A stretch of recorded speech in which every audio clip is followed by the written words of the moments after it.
Good morning students. हम पढ़ रहे थे। हमारा जो सिविक्स का चैप्टर है, सिविक्स का चैप्टर फर्स्ट है और बुक का जो चैप्टर है 5। ठीक है, तो सिविक्स का जो चैप्टर फर्स्ट है डेमोक्रेसी, जिसके अंदर हमने देखा था meaning and various form of democracy. तो डेमोक्रेसी का हमने मीनिंग देखा था लास्ट क्लास के अंदर। डेमोक्रेसी का मीनिंग क्या था? लोकतंत्र, जो दो शब्दों से बना मिला है। ठीक है, डेमोस और क्रेशिया। ठीक है, जो ग्रीक लैंग्वेज की, ग्रीक भाषा के डेमोस और क्रेशिया सबसे बना है, जिसका अर्थ होता है गवर्न बाय पीपल्स। ठीक है, लोगों का शासन, जिसको हमने पढ़ा था, आपको अच्छे से समझ में आ गया होगा। उसके बाद में हमने देखा था various form of democracy. Democracy के क्या क्या फॉर्म हैं? तो political democracy, social democracy, economic democracy and moral democracy, इनके बारे में हमने डिटेल में पढ़ा था। पॉलिटिकल डेमोक्रेसी क्या होता है? जिसके अंदर पार्ट ऑफ जो मतलब लोकतंत्र के अंदर जो पॉलिटिकल पार्टीज़ होती है ना, उनके बारे में बताया गया था। ठीक है, सोशल डेमोक्रेटी, किस तरह से लोग हैं वो सोशल होके डेमोक्रेटिक में पार्ट ले सकते हैं। Economic democracy and moral democracy. उसके बाद में हमने डेमोक्रेसी के स्ट्रेंथ्स, काम करने के जो तरीके थे, किस किस टाइप की डेमोक्रेसी होती है। तो एक तो होता है डायरेक्ट डेमोक्रेसी, जिसके अंदर प्योर डेमोक्रेसी भी बोलते हैं, जिसके अंदर क्या होता है, लोग डायरेक्टली पार्ट लेते हैं। एक इनडायरेक्ट होता है, जो अपने रिप्रेजेंटेटिव को चूज़ करके भेजते हैं। और इसके जो मॉडर्न टाइम के अंदर जो सिस्टम होते हैं, वो तो होता है parliamentary democracy and presidential democracy. तो हमारे यहाँ इंडिया के अंदर पार्लियामेंट्री डेमोक्रेसी है, संसद होती है, पार्लियामेंट होती है, जिसके अंदर हम हमारे मेंबर्स को सेलेक्ट करके भेजते हैं। और कुछ कंट्रीज़ होती है जिसमें प्रेसिडेंशियल डेमोक्रेसी होती है, मतलब जो एक हेड होता है प्रेसिडेंट, वही सारा रूल और रेगुलेशन कंडक्ट करता है। उसके बाद में हमने वेरियस थ्योरीज देखी थी और कंसेप्ट देखे थे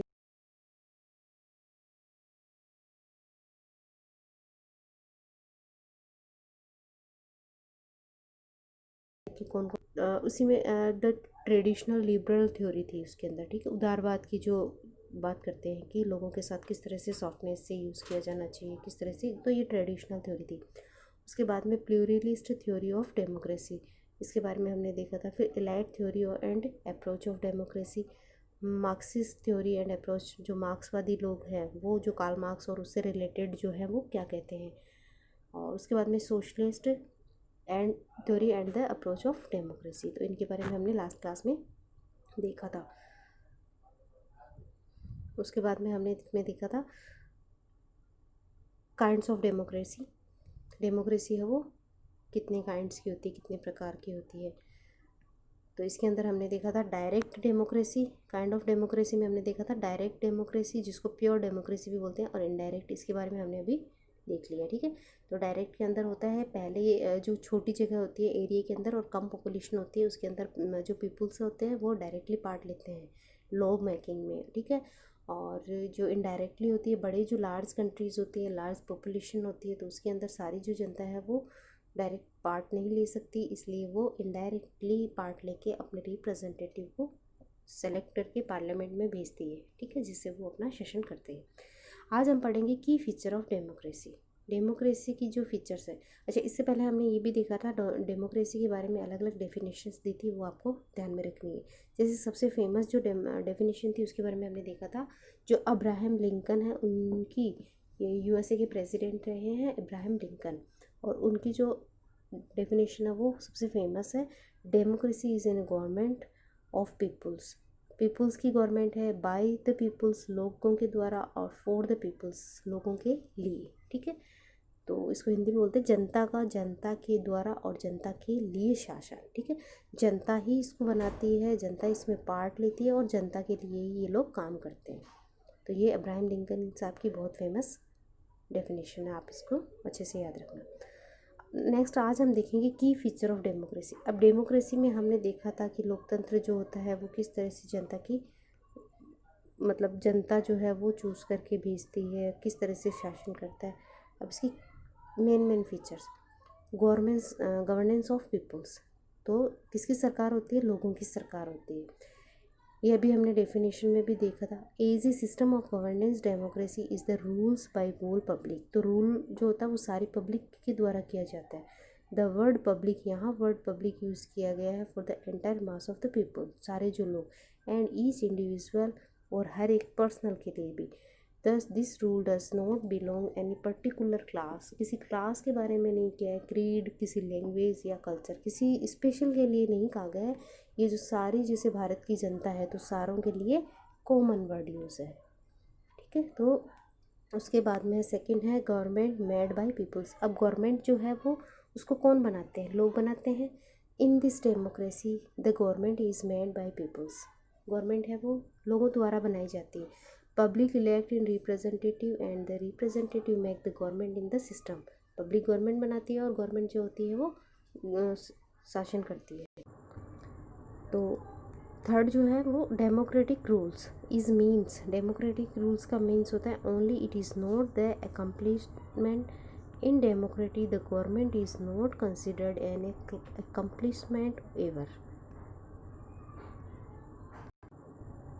democratic rule is a means only it is not, तो डेमोक्रेसी के अंदर जो रूल्स होता है ना ये केवल सिद्ध करने के लिए, अकम्प्लिश मतलब पूरा करने के लिए नहीं होता। In democracy the government is not considered as मतलब ये कि सिर्फ ये एक पर्टिकुलर काम करने के लिए बनी है, ऐसा नहीं होता है। It is considered as mean only, in fact the democracy is considered as a mean to achieve कुछ चीज़ें हैं following democratic accomplishment in the region. तो उस टाइम जो शासन टाइम होता है, रीजन्स का मतलब होता है एक पर्टिकुलर टाइम, उस टाइम के अंदर उनको क्या क्या अचीवमेंट्स जो है वो लेनी है, सिर्फ एक काम है उसको कंप्लीट नहीं करना है, कुछ अचीवमेंट्स वो डिसाइड करके रखते हैं कि क्या क्या जो है वो उनको लेना है। तो protection of individual freedom and dignity, जो भी पर्सन है उसकी प्रोटेक्शन करना, उनकी जो इंडिविजुअल फ्रीडम है उसकी और डिग्निटी, उसकी जो आत्मसम्मान सेल्फ रेस्पेक्ट की प्रोटेक्शन करना, ये हर गवर्नमेंट का, डेमोक्रेटिक गवर्नमेंट का काम होता है। स्ट्रेंथनिंग जनरल वेलफेयर, जो जनरल वेलफेयर है उसको स्ट्रॉन्ग बनाना है, ठीक है। वेलफेयर होते हैं ना, जनता जो उसके जो कॉमन पीपल्स है उनके डेवलपमेंट के लिए काम करना। समाज कल्याण के कार्य, गवर्नेंस अकाउंटेबल टू पीपल्स, तो गवर्नमेंट जो होती है वो किसके प्रति, मतलब अकाउंटेबल का मतलब था रेस्पॉन्सिबल, ठीक है। तो रेस्पॉन्सिबल टू पीपल्स, पीपल्स के लिए ही बनी होती है, पीपल्स के द्वारा ही बनी होती है, मेड बाय पीपल्स, तो ये रेस्पॉन्सिबल या अकाउंटेबल भी होती है पीपल्स के लिए। Democratic government system accept the principle of public dominance, तो जो पब्लिक की जो डिमांड होती है, जो पब्लिक की इच्छा होती है उसके हिसाब से वो प्रिंसिपल्स एक्सेप्ट करते हैं। Thus the system is accountable to public for its function in democracy, तो जो भी काम होते हैं ना डेमोक्रेसी में, वे लोगों की भलाई के लिए होते हैं, लोगों के लिए होते हैं, तो ये लोगों के प्रति जिम्मेदार होते हैं। It means if the government says individual freedom, तो इंडिविजुअल फ्रीडम के लिए गवर्नमेंट कोई काम नहीं करती, डज नॉट रेस्पेक्ट पब्लिक और does not work in public interest, और अगर कोई गवर्नमेंट है वो लोगों की जो फ्रीडम है उसके लिए और उनकी रेस्पेक्ट के लिए कोई काम नहीं करेगी, जैसे पब्लिक इंटरेस्ट का कोई काम नहीं करेगी जिसमें पब्लिक की मतलब पब्लिक के लिए जो अच्छा होगा, तो then the public can change it, तो पब्लिक जो है वो गवर्नमेंट को चेंज कर सकती है। तो इसलिए जो सारी गवर्नमेंट्स होती है वो पब्लिक को ध्यान में रखते ही अपनी पॉलिसीज़ डिसाइड करती है। Next, democracy is a developing governance, democracy जो है वो एक डेवलपिंग गवर्नेंस है। इन द मॉडर्न एरा के अंदर democracy system of the governance has gone through many stage of evolution, बहुत सारी जो स्टेज है उनसे गुजरती है। Intently it was the individualistic democracy, तो इसको इंडिविजुअलाइज्ड बोलते हैं, मतलब ये एक हर जो पर्टिकुलर पर्सन है उसको ध्यान में रख के काम किया जाता है। Democracy that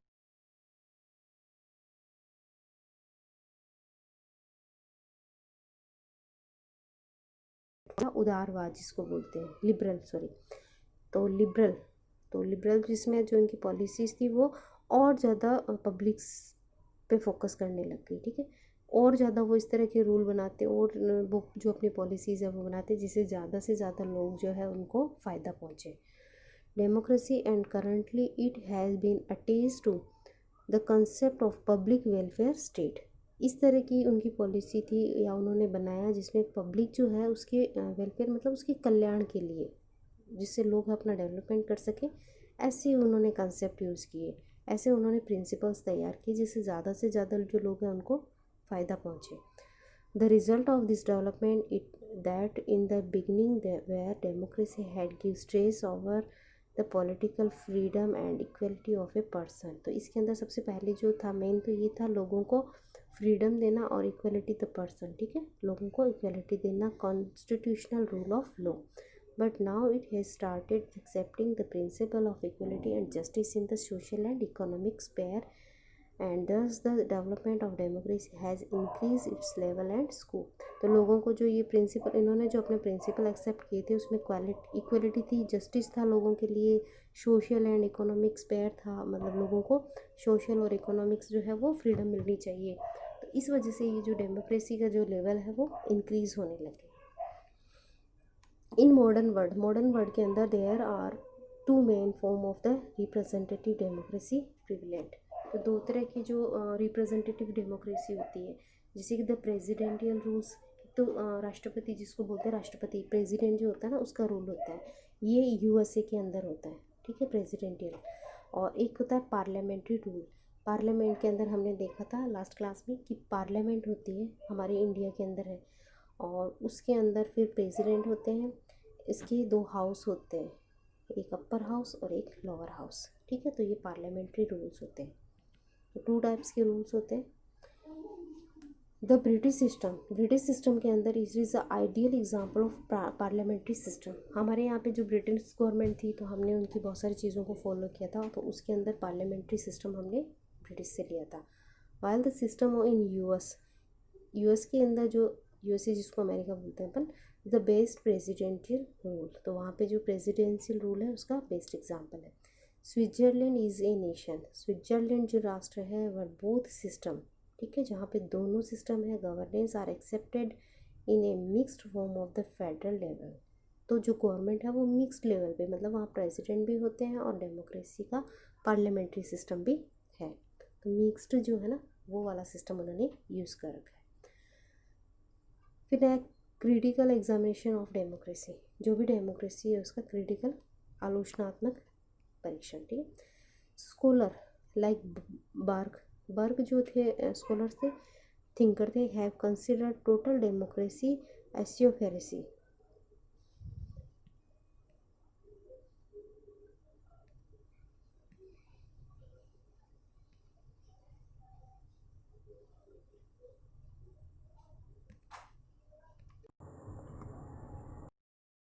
examination of democracy के अंदर स्कॉलर्स जो बार्क थे ना, उन्होंने क्या किया, टोटल डेमोक्रेसी को एस्पिरेशियस बोला। ऑन द अदर हैंड, तो उन्होंने उसकी मतलब अच्छा नहीं माना, उसको बुराई की, ठीक है।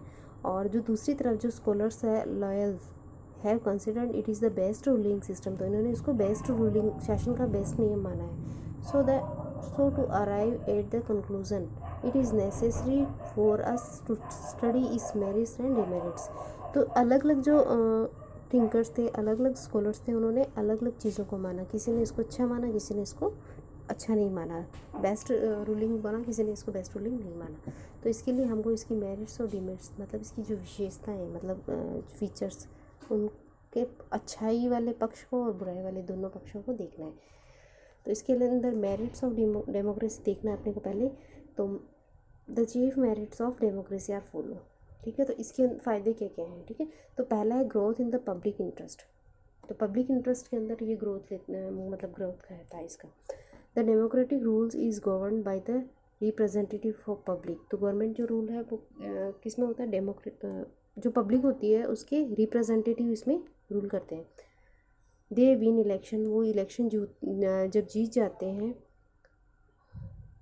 They win election on the promise, और उनका जो पहले वो इलेक्शन से पहले प्रॉमिस करते हैं of improvement in public welfare and to have to content election in future too, और कि वो पब्लिक के वेलफेयर के लिए काम करते हैं और फिर वो भविष्य में भी इलेक्शन जीतने की कोशिश करते हैं। So these public representative rules in the interest of public.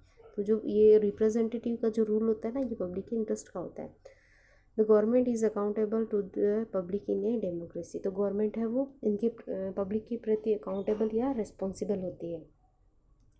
तो हम जैसे किसी को चूज़ करके भेजते हैं और हमारे एरिया से जो भी जीत के पार्लियामेंट में जाता है, तो फिर हम उसको मतलब कह सकते हैं ना कि हमारे लिए ये वर्क करो, या आपने चुनाव से पहले ये जो प्रोमिस किए थे तो उनको पूरा कर, तो वो फिर हमारे को ध्यान में रखते काम करते हैं। Effective governance, democracy is considered to be the best governing system. तो डेमोक्रेसी को बेस्ट गवर्निंग सिस्टम बोला गया है। देयर आर एनफ रीज़न, इसके जो है वो बहुत सारे रीज़न है for efficiency of democracy as policies are formed according to the public opinion in this system. तो जो भी पॉलिसियाँ होती हैं वो पब्लिक ओपिनियन को ध्यान में रखते ही बनाई जाती है। So the public support is always available to implement thems, और उनको लागू करने में जो पब्लिक का सपोर्ट हमेशा रहता है, क्योंकि वो पब्लिक को देख के ही तैयार की जाती है। Democratic rule is accountable to publics, so its tries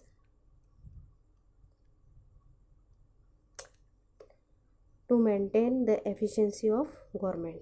तो जो गवर्नमेंट है उसकी एफिशिएंसी, जो काम करने की है ना एफिशिएंसी, वो मेंटेन रहती है। Means of mass educations, in the democratic public display it's opinion on the common issues. तो पब्लिक जो है वो कॉमन इश्यूज़ पे अपने जो ओपिनियन देती है। The common man express his Nations on various problem through the general elections. General जब इलेक्शन का टाइम आता है तो सारे जो लोग होते हैं वो कॉमन समस्याओं को बताते हैं, जैसे आते हैं ना बिजली, पानी, एजुकेशंस, तो ये सारे जो होते हैं कॉमन प्रॉब्लम्स, इनके बारे में लोग देखते हैं।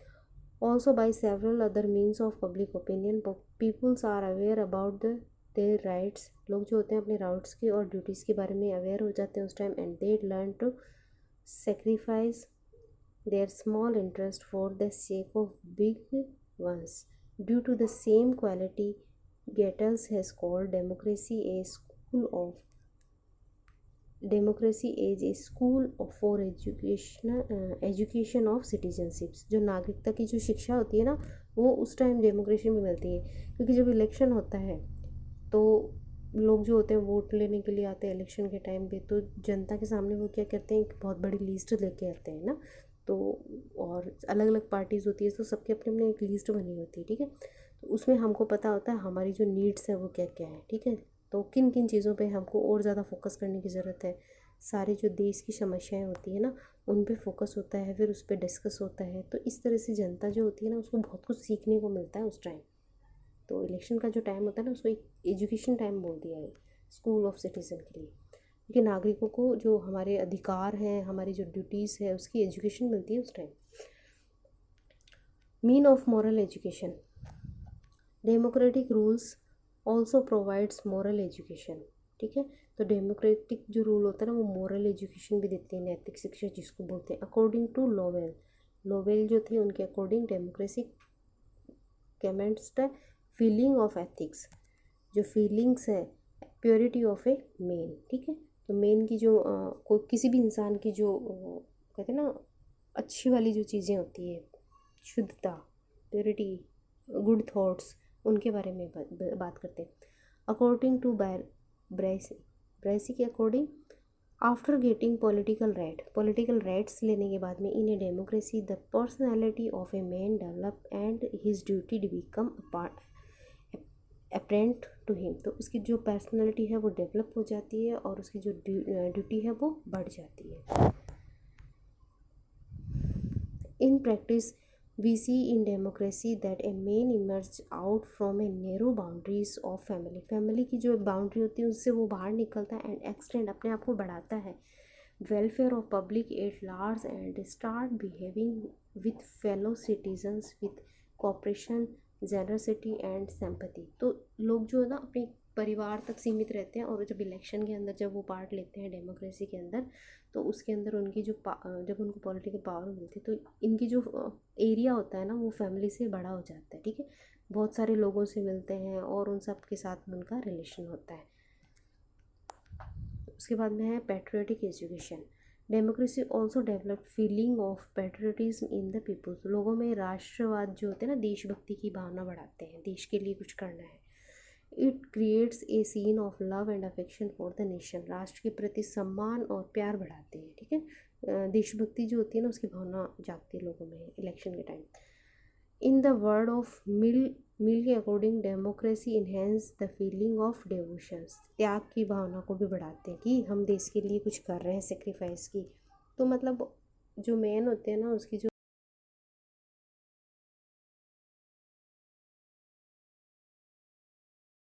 नहीं है, देश के बारे में भी सोचने लग जाते हैं। प्रोटेक्टिंग अगेंस्ट म्यूटिनी,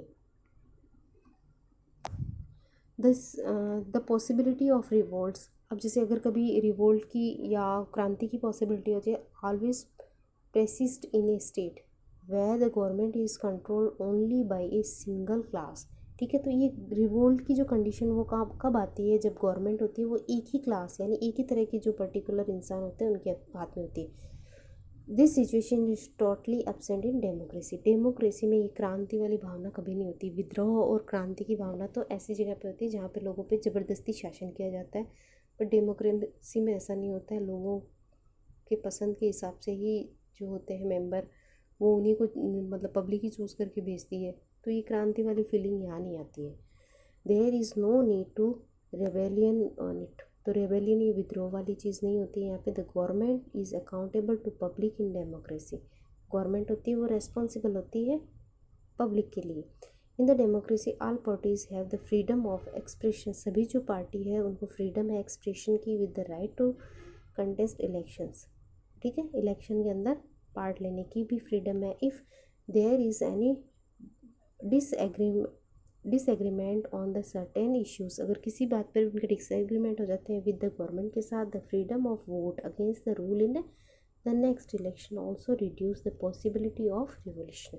तो एवरी 5 ईयर के बाद में जब इलेक्शन होते हैं तो उनके पास ऑप्शन होता है, अगर इस बार अच्छा नहीं तो अगली बार इसको हटा देते हैं। ठीक है, तो इससे क्या होता है कि रिवोल्यूशन की जो पॉसिबिलिटीज़ होती है ना वो कम हो जाती है, ख़त्म हो जाती है। उसके बाद में governance based on freedom and equality. तो जो गवर्नेंस होती है वो किस पे बेस्ड होती है, फ्रीडम एंड इक्वलिटी पे डिपेंड करती है। Democracy accept the nation of freedom and equality of a person. It does not discriminate among the peoples on the basis of caste, race, creed, religion, language and gender. इन सब चीज़ों के आधार पे वो किसी भी तरह का लोगों के साथ में भेदभाव नहीं करते हैं, इक्वली मानते हैं सबको। ठीक है, उसके बाद में है establishment of free and fair judiciary. तो फ्री एंड फेयर जुडिशरी, सबको समान न्याय का अधिकार है। Free and fair judiciary is establish which protect a person from the atrocities of legislative and executive bodies and protects to the freedom of a person. तो जो भी पर्सन है उसको फ्रीडम दी गई है। सच एज जुडिशरी की force courage to a person to oppose the wrong policies. जो गलत गवर्नमेंट की जो गलत नीतियाँ होती है उसके खिलाफ लोग हैं वो, उनको साहस मिलता है और वो न्यायालय में कोर्ट में जा सकते हैं। And making the rule obey the constitutional dignities. संविधान जो कॉन्स्टिट्यूशन है हमारा, उसमें ये हमको फ्रीडम दी गई है कि कोई भी अगर हमारे लिए गलत कानून बन रहा है और हमको गलत तरीके से कानून जो है वो दबाने की कोशिश करता है तो हम कोर्ट में जा सकते हैं। Conducive in the development of art, literature and culture and science. Democracy does not hold any unfair control over arts. मतलब इन पे किसी भी तरह का कोई अनफेयर कंट्रोल नहीं रखता है। Rather it endeavours to development them. उनको आगे जो है ना साइंस, कल्चर, लिटरेचर, इनको आगे बढ़ाने के अलग अलग सपोर्ट करता है। Compare to democracy all these areas are under control in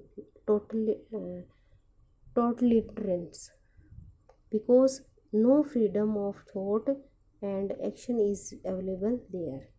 So there is little development found in arts, literature and culture in totalitarian, and the progress in science is also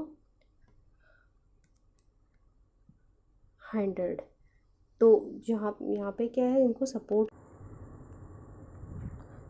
तो इसके अंदर जो होता है compare to democracy all these areas and under the totalism है, जो सर्वसत्ता, जिस पे टोटल मतलब जिस पे सब पे एक का अधिकार होता है, जिसको बोलते हैं सर्वसत्ताधिकारी।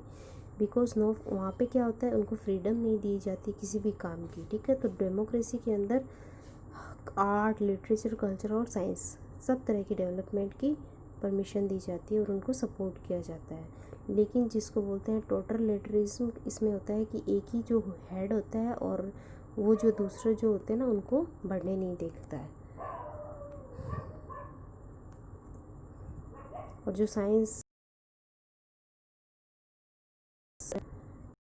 And the progress in science is also, मतलब जो साइंस की प्रोग्रेस होती है ना उसको भी हाइड कर देता है। ठीक है, पढ़ने नहीं कॉन्स्टिट्यूशन में, संविधानवाद में विश्वास, ठीक है। Democracy believe in the constitution में, कॉन्स्टिट्यूशन होता है ना, हम हर कंट्री होती है उसका कॉन्स्टिट्यूशन होता है, तो हमारे जो डेमोक्रेसी है वो कॉन्स्टिट्यूशन में बिलीव करती है।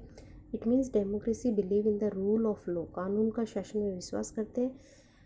Autocracy and accept such a rule which recognise individual freedom, तो सारे जो रूल्स जो हमें फ्रीडम के लिए दिए गए हैं उनको फॉलो करते हैं।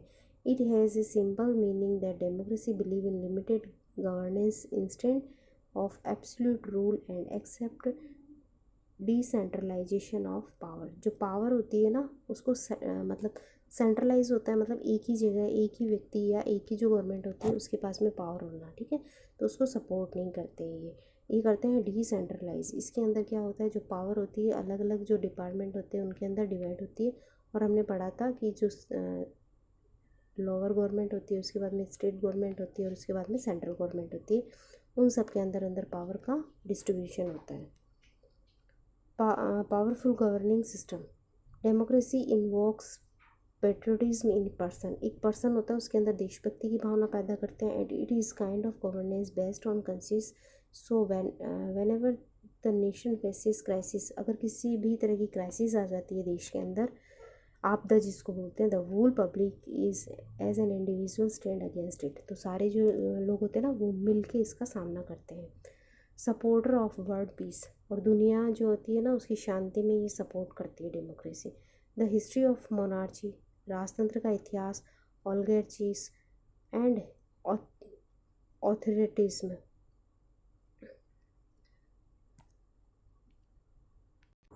सो the history of monarchies, oligarchies and authoritism, जिसमें राजतंत्र होता है राजा का शासन, एंड ऑलिगार्चीज होते हैं निरंकुशवादी जो होते हैं ना अपने पावर का यूज़ करते हैं दूसरों की नहीं सुनते हैं।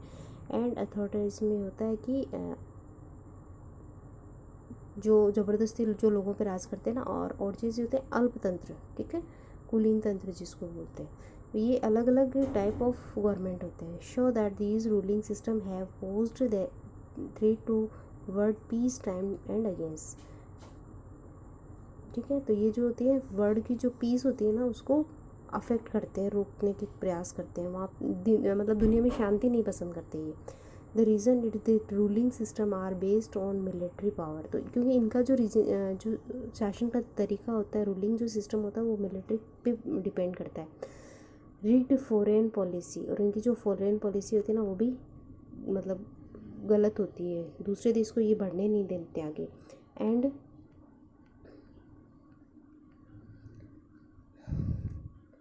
Expansions where democracy has great faith, इसी तरह से जो डेमोक्रेसी होती है उसमें ग्रेट फेथ होता है, विश्वास होता है। वर्ल्ड पीस एंड कोऑपरेशन, मतलब ये दुनिया के साथ में मिलजुल के रहना चाहते हैं, सहयोग और शांति से।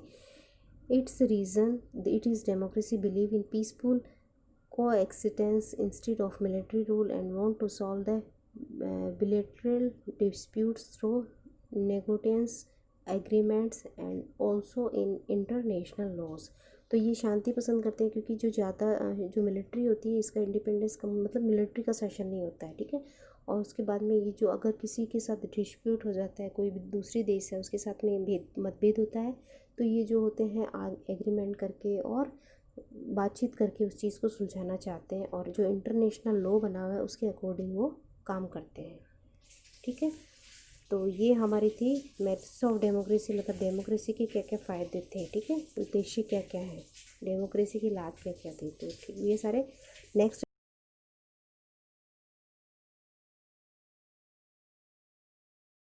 जो है